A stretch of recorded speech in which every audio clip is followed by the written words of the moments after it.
Hambankan jala. Lah mengomban jala pula engkau lagi, Tan.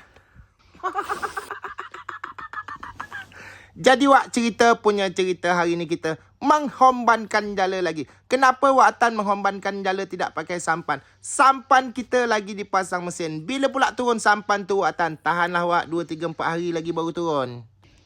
Jadi wak kita nak lanjut lagi masak mi pakai udang. Ada juga telur lawannya wak. Hombankan minyak.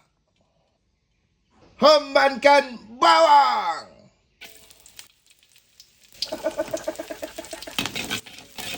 Kacau-kacau wak Tan. Hombankan kuah. Hombankan telur.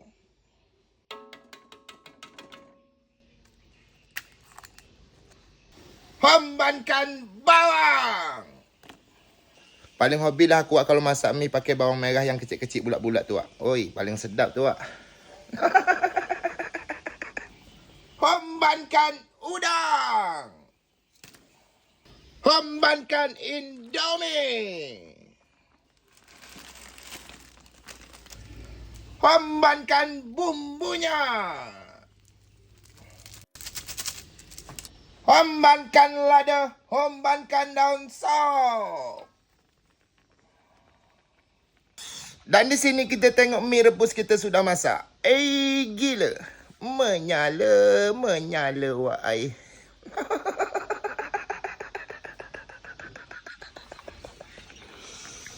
Gila wak. Hombankan Indomie lagi wak. Gila. Oh, kuah dia wak.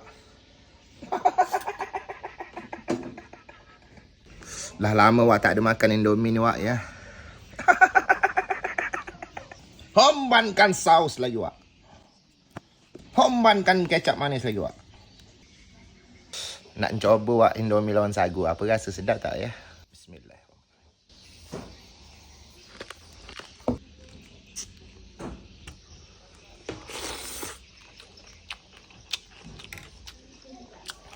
Sedap wak. Manis-manis rasa kuah Indomie ni wak kalau pakai udang ni.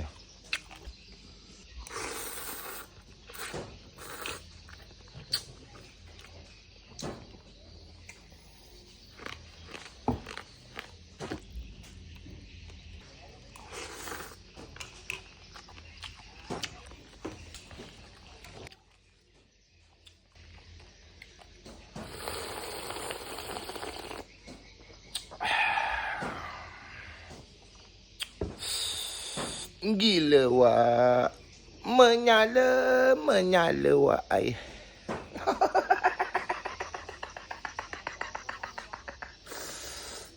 Mulalah miang lagi kepala aku ai.